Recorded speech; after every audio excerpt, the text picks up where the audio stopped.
Hello and welcome to Fed Threads, where we see what the CIA's been posting on the social media app Threads. Let's dive right in. Expecting women to date bisexual men and forego her own standards is misogynoir and rape culture.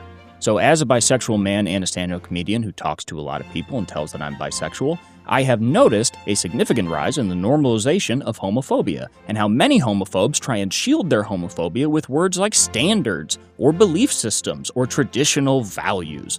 And you should understand that when you are being homophobic, or any kind of bigoted piece of shit, you work for the state. Now, why do I say that? Because the rise of militarization, patriarchal society, and state institutions coincides directly with the rise of homophobia, transphobia, and misogyny.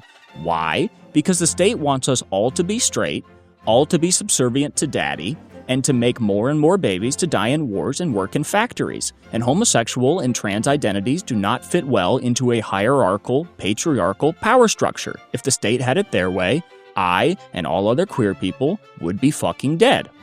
Okay? And that extends to all forms of bigotry. All forms of bigotry are a state-sponsored activity. The state uses bigotry to dispel any responsibility for their own mistakes, okay? If the economy's doing bad, they want people to blame it on the Jews. If there are no jobs, they want people to blame it on the Mexicans. If there is a rise in drug use, they want people to blame it on Mexicans, black people, Chinese people, Italian people. It really depends on the time period. Pick your poison. The state loves bigotry. When you espouse bigotry, you are doing the state's job. The state has become so ubiquitous in your life that you forget that it doesn't need to exist and exists to hurt you. Because you're a cuck, okay? This particular post is very gross to me because of the words misogynoir and rape culture.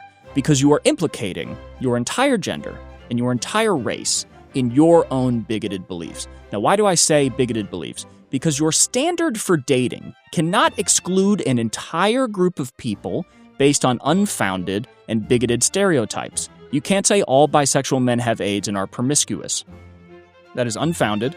And that is wrong, okay? Because the fact of the matter is, most queer people that I know are on PrEP and get regularly tested. Meanwhile, your straight boyfriend is fucking trash-ass pussy, then coming home and kissing you on your cuck lips. But you're happy because you're a fucking homophobe cuck, dumbass.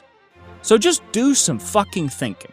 Examine your beliefs. Nobody's expecting or forcing you to date bi men. But if you are excluding an entire group of people from ever being able to date you based on unfounded and bigoted stereotypes, you are a bigot, you work for the state, you're a cuck, read a book, examine your beliefs. It's disgusting. Thank you. Love you. Bye-bye.